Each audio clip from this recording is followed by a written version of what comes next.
같은 일을 반복하기를 21일 동안 그렇게 하면요, 이게 습관이 된다고 그래요. 그리고 이 습관이 66일 동안 계속되어진다면 이제 그 습관이 굳어진다고 그럽니다. 그러니까는 좋은 습관 잘 하자면 갖도록 그렇게 해야 되겠고, 나쁜 습관이라면 버려야 되겠는데요.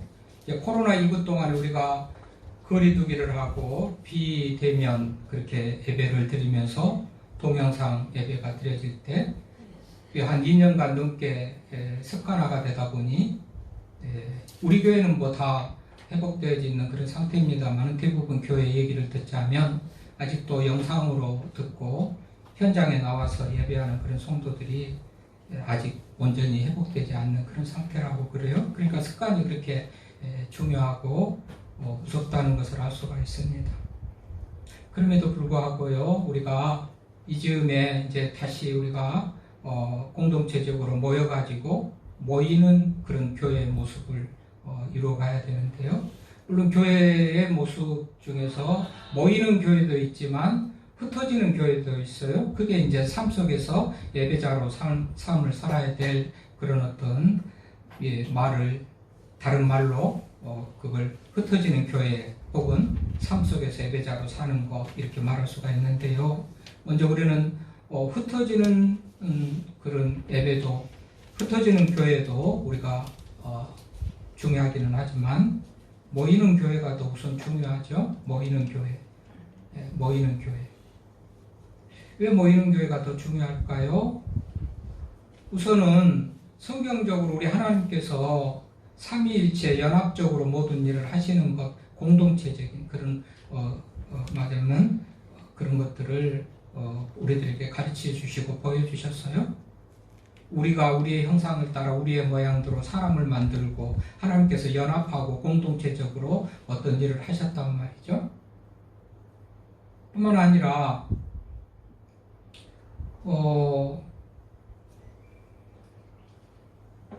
이 공동체적인, 우리가 지난 2년 시간 동안에 코로나19로 장례식에도 못 가고 결혼식에도 못 가고 이렇게 공동체성이 파괴되어진, 공동체성을 이루지 못하는, 그렇게 공동적으로 활동하지 못하는 이런 경험을 통해서 얼마나 우리가 느꼈는지 못 느꼈는지, 여러분, 공동체적으로 활동하고 모일 수 있는 것이 대단한 축복이었다는 것을 느끼지 못하였나요?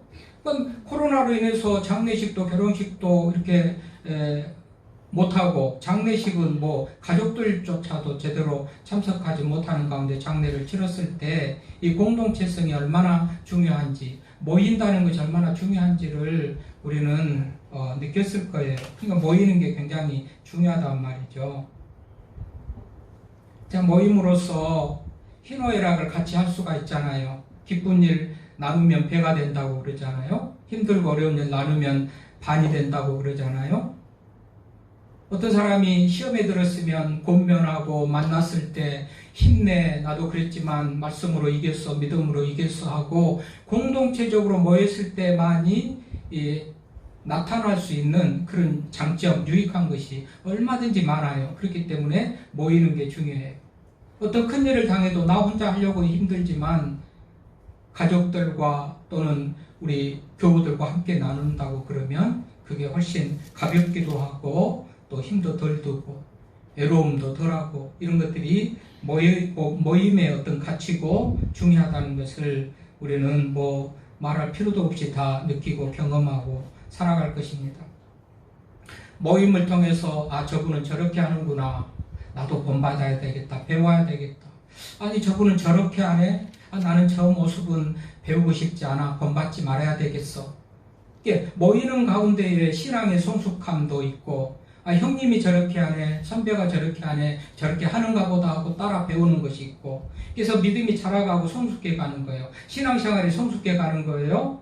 모이면서 모일 때만이 얻을 수 있는 그런 유익함이에요. 누구를 보지도 듣지도 못하는데 배울 것은 뭐 있고 버려야 될 것은 뭐 있고, 이런 것들을 모일 때만이 우리가 사람들의 행동을 통해서 배울 수 있는 거란 말이죠. 그래서 나는 저렇게 하면 안 되겠다 고치고, 나는 저런 모습은 정말 버려야 되겠구나, 아니 저것은 정말 본받고 내가 따라가야 되겠구나, 이런 소위 시청각 교육이 모일 때 일어나는 거예요. 그러니까 왜 자꾸 교회로 오라고 하고 모이자고 그러고 뭐 이렇게 합니까? 모일 때에 많은 그 유익함이 있기 때문에. 힘들어, 모이지 않고 자기 혼자 하면은 우울증에 빠져가지고 포기하고 낙심하고 절망할 텐데, 그런 경험을 믿음으로 이겨내는 선배들 만나면 격려하고 힘내라고 하고 위로하고 소망을 주고 이러면서 또 버티는 거예요. 시험에 빠졌을 때도 절망할 때도 다시 일어설 수 있는 그런 어떤 힘이 사람을 통해서, 모임을 통해서 그런 영향을 받기 때문에 모이는 것이 매우 중요하다는 사실을 우리가 생각해 본단 말이죠. 그러면 코로나19 같이 흩어져서 동승명상으로 집에서 이렇게 예배 드리는 것은 뭐 예배가 아니거나 그런 경우는 어떻게 하는가? 그래서요, 모이는 교회도 있지만 흩어지는 교회도 있어요. 모여서 예배 드리는 거, 거기에서 힘을 얻고 말씀을 듣고 힘을 얻고 다시 또 흩어지는 그런 교회로서 세상 가운데서 우리가 살아가는데, 코로나가 한창 유행하던 2021년 1월 19일에 기독교 교회협의회, 그 NCCK라고 하는 기독교 교회협의회 이홍정 목사님께서, 이분이 NCCK 뭐 총무인데요. 이분이 이런 기자회견을 해요. 모이는 교회를 넘어서 흩어지는 교회를 향한 활동을 강화해야 되겠다. 그전에는 흩어진 것에는 조금 덜 소홀히 하고 모이는 것만, 교회에 모이는 것만 더 많이 강조를 했다면, 코로나19로 이제 흩어질 수밖에 없는 그런 상황 속에서는 흩어지는 교회의 활동을 강화해야 되겠다. 뭐 이런 내용의 기자회견을 하면서 이런저런 얘기를 많이 했어요. 그러면서 하는 얘기입니다. 제도와 조직화된 교회는 이제 모이는 교회의 경계를 넘어 제도화되고 조직화된 어떤 모이는 교회의 그런 경계를 넘어서 흩어지는 교회, 즉 선교적 삶의 그런 사역이 활성화되고 우리 성도들이 그런 삶을 살아가야 되겠다. 뭐 이런 얘기를 합니다. 그래서 제가 지난주에도 말씀드렸지만 우리는 모두는 선교사다 그랬죠. 흩어진 교회로서의 세상 가운데 선교사로 사는 삶을 사는 것이다. 이게 흩어진 교회의 그런 모형인데, 그렇잖아요.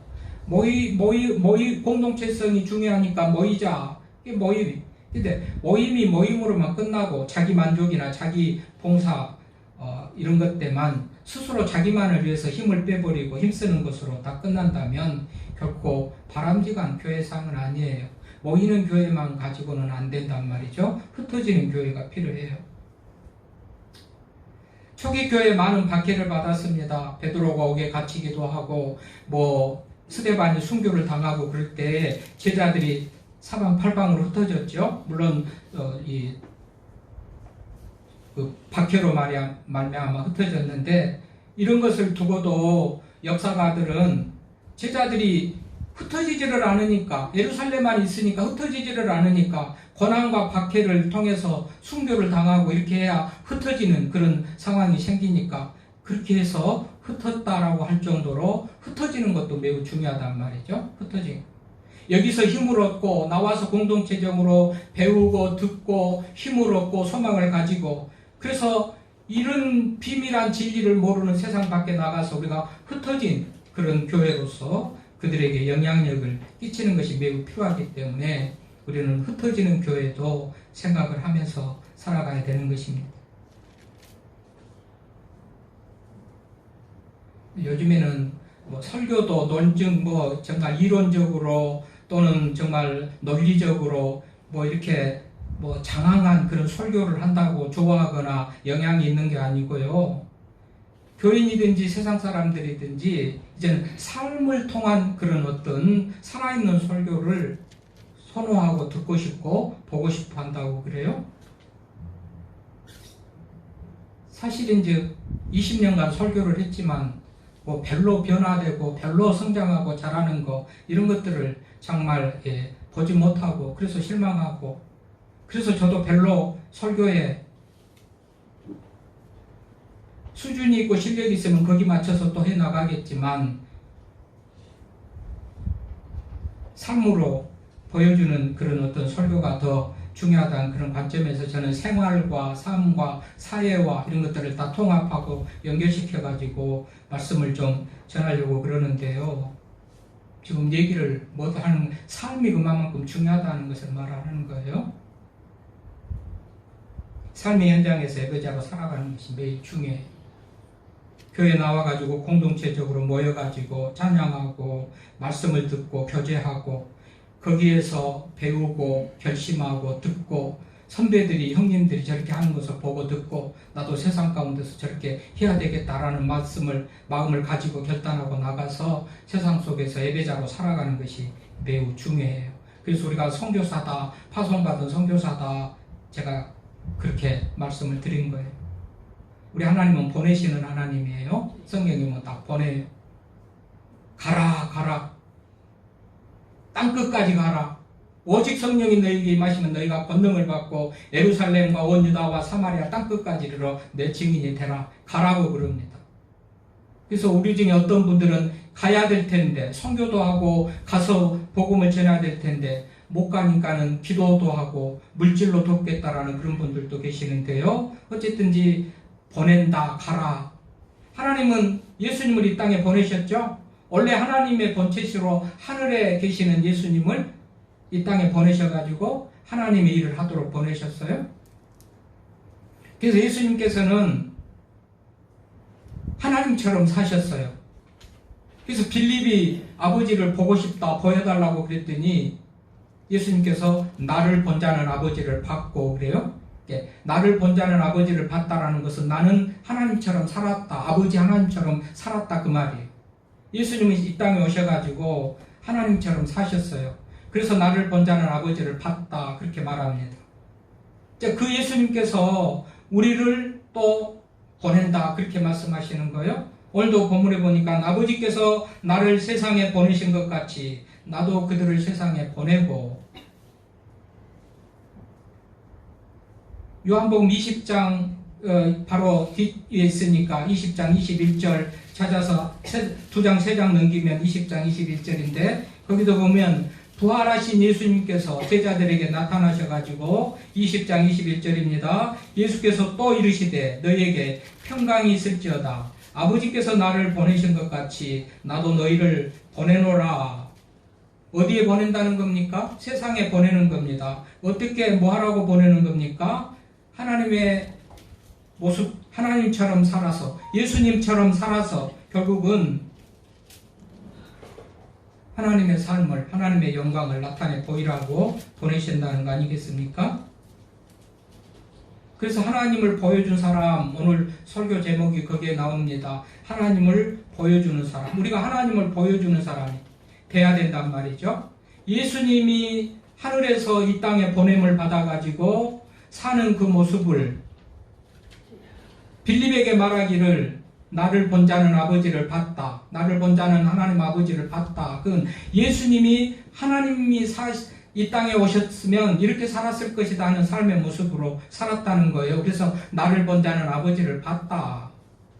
그 예수님께서 우리를 세상에 보내신 것은 너희도 세상에 나가서 하나님을 보여주는 삶을 살아라 이렇게 지금 말씀하고 그 사명과 그 목적을 갖고 우리를 세상에 보내셨다는 사실을 생각하면 우리는 모여서 예배하는 것이 끝이 아니고 우리는 이 시간 1시간 예배하지만 세상에 나가서는 6일 동안 살면서 더 많은 시간 동안 세상에서 사는데 세상에서 사는 우리의 삶이 선교사적인 그런 선교사의 삶을 살아야 되겠고 예수님이 살았던 그 삶의 모습을 본받아서 살면서 하나님을 보여주는 우리가 되어야 된다 그 말씀입니다. 하나님을 보여주는 삶은 착한 행실 같은 것으로 보여주고 빛을 바라고 세상에 소금과 빛의 사명을 가지고 사는 그런 모습으로 하나님을 보여주는 삶이 될 수 있다고 예수님께서 가르쳐 주셨는데요. 어쨌든지 우리는 하나님을 보여주는 사람으로 살도록 보여주도록 예수님의 보냄을 받았어요. 세상 가운데 보냄을 받았어요. 아무 목적 없이 그냥 나만 위해서 살다가 세상 끝내라고 보내주신 것이 아니고 하나님을 보여드리라고 우리를 이 땅에 보내주셨어요. 여러분 고린도후서 2장 15절에 보면 이런 말씀이 있어요. 우리는 구원받은 자들에게나 망하는 자들에게나 하나님 앞에서 그리스도의 향기니, 그리스도의 향기래요. 그리스도의 향기라는 것은 그리스도의 냄새, 그리스도의 모양, 그것을 그대로 나타내야 될 사람이다 그 말이에요. 여기 홍명석 권사님께서 이렇게 화분을 만들어서 봉헌했다는데요. 여기 난인데 난향이 나야 되잖아요. 난인데 솔향이 나면 이거는 맞으면 난향이 아닌 거예요. 이게 솔나무에서 솔향이 나고 난에서는 난향이 나야 되는 거예요. 그리스도의 향기란 그리스도의 그 모습을 성도들이 나타내 보여야 돼요. 더 좋은 것도 더 나쁜 것도 더 다른 것도 말고 꼭 예수 그리스도의 향기를 나타내야 된단 말이죠. 너희가 그리스도의 향기라는 것은 그분의 향기, 그 남자의 향기. 난이면 난, 국화면 국화, 솔이면 솔, 그 향기를 품어야 그 향이라고 그러는 거예요. 그 향, 솔향. 그러니까 그리스도의 향기라는 것은 성도들이 그리스도의 모습, 그리스도의 삶, 그리스도의 향기를 나타내는 그런 존재들이라고 말하고 있어요.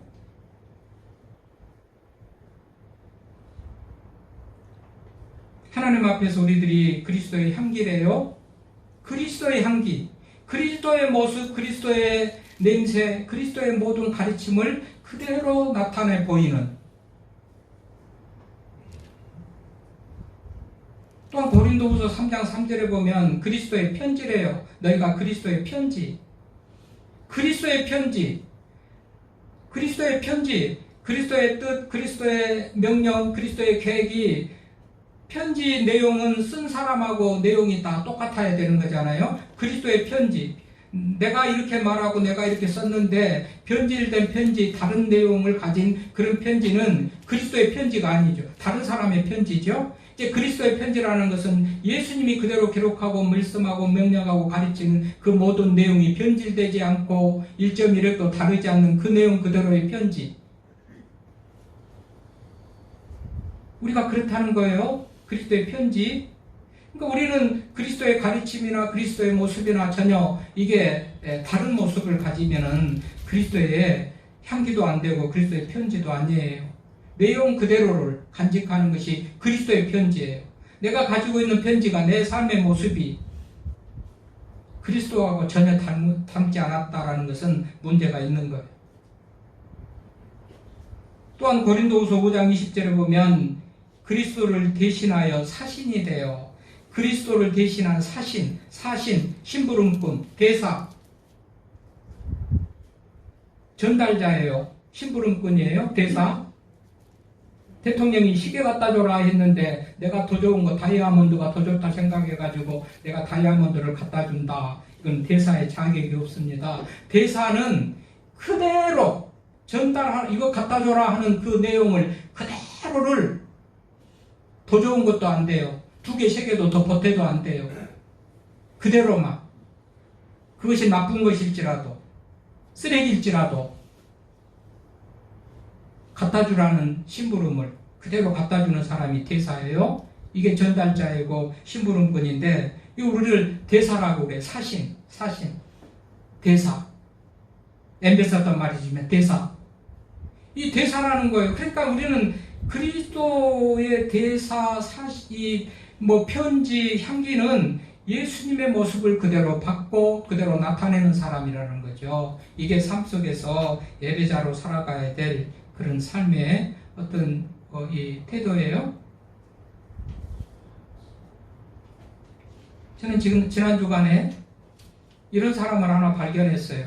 그래서 이 사람에 대한 기사를 읽고 오늘 설교 말하자면 제목과 내용을 다 뼈대를 세웠는데요. 이 사람이야말로 정말 하나님을 보여준 사람이다, 그렇게 생각을 했어요. 여러분, 그 현대 아산병원의 대동맥, 우리나라에서 권위 있고 가장 치료를 잘한다는, 그러나 애석하게도 교통사고로 별세한 그런 주석중 교수님이 계시죠. 현대 아산병원에. 병원 앞에 10분이면 올 수 있는 거리에 집을 마련하고, 언제든지 응급 환자가 있을 때를 대비해서요, 가까운 거리에 집을 마련하고, 밤에나 낮에나 응급 환자가 있어서 전화 오면 가서 수술을 했던 그런 사람이더라고요. 20일 날 장례를 치르면서 이렇게 저렇게 말하자면 유품들을 정리하고, 이렇게 사무실을 정리하고 집안을 정리하고 그러다 보니까 기도문이 발견되는데요. 기도문. 유가족들이 밝힌 거예요. 노한규 전 대한의사협회 회장도 참여해가지고 연구실이나 집에 있는 여러 유품들을 정리하면서 기도문을 발견을 하는데, 본인이 자필로 영문으로 쓴 기도문이에요. What can I do in the actual healing process? What can I do? 내가 무엇을 할 수 있겠는가? What can I do? 내가 무엇을 할 수 있겠는가? In the actual healing process. 치료의 과정 속에서 내가 무엇을 할 수 있겠는가? 말 그대로 해석하자. 본인이 그렇게 유명한 우리나라에서 가장 권위 있는 대동맥의 수술의 1인자인데, What can I do in the actual 이 힐링 프로세스, 치료의 과정 속에서 내가 무엇을 할 수 있는가? 나는 아무것도 할 수 없다는 지금 그런 고백을 하는 거예요. 그러면서 하는 얘기입니다. Absolutely nothing. 전혀 아무것도 내가 할 수가 없고, It is all. 전부, 모든 것은 in God's hands. 하나님의 손 안에 있다. 하나님의 손 안에서 모든 것을, 자기가 치료하는 것도 자기의 기술, 능력, 기술로 하는 게 아니고 하나님께서 그렇게 하나님의 손으로 내 손을 붙들고 치료해 주셔서 할 수 있었다는 그런 고백, 그 기도문을 가지고 수술할 때마다 이 주석중 교수님은 그 문구를 읽으면서 기도하면서 하나님의 도움을 구했을 것이.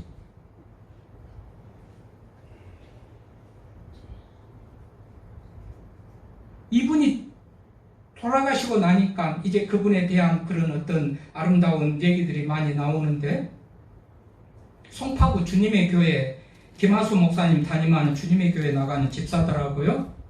일정이 바쁘니까 새벽 예배 찬양대를, 새벽에 일찍 일부 예배 드리는 찬양대를 감당하면서 성실하게 믿음을 생활을 했던 그런 사람인데, 아까워요. 어쨌든지 죽음을 예견했든지 죽기 전 며칠 전에 아내에게 이런 말을 합니다. 나는 지금껏 오온 없이 살았다. 수많은 환자를 수술해서 수술을 성공적으로 잘 해냈고, 여러 가지 새로운 수술 방법도 찾아냈고, 하고 싶은 연구도 하고 쓰고 싶던 논문도 많이 썼다.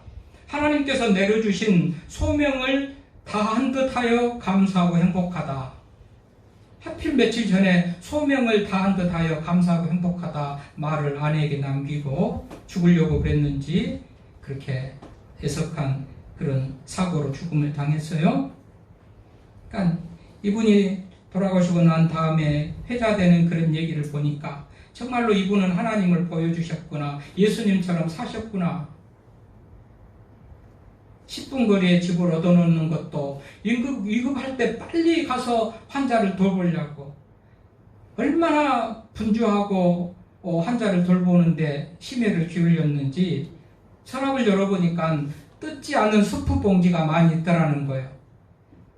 보통 우리가 라면 끓여 먹을 때 스프가 짜기 때문에 다 뭐 2개면 하나만 하고 2분의 1만 넣고 그렇게 했는데, 그러다가 남은 스프인 것 같은데, 여러분 라면을 끓여 먹으면서 시간을 아껴야 될 정도로 그렇게 환자를 위해서 헌신하는 삶을 살았다는 거예요. 기도하면서 그렇게 하나님의 도움을 구하면서 살았다는 거예요. 이게 이제 기사화돼서 제가 읽으면서 야, 이 사람이야말로 정말 하나님을 보여준 사람이구나. 대부분 사람들은 이쯤 되면 권위의식을 가지고, 이쯤 되면 어떻게 뭐 돈벌이나 되는 것에 관심을 가지고, 자기의 안락함과 어떤 평안함과 그런 모습을 가지려고 했을 텐데, 10분 거리에 언제든지 전화만 해라. 밤이고 낮이고 전화만 해라. 내가 곧 달려간다.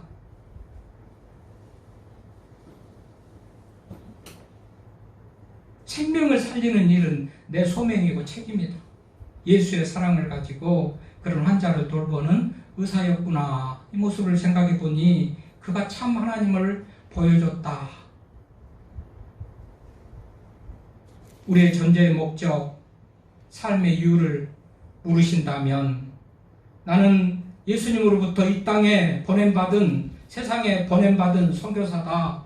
세상에 살면서 하나님을 보여줘야 될 사람으로 나는 이 땅에 보냄을 받았다라는 목적의식과 삶의 이유를 가지고 살아갈 수 있기를 바랍니다.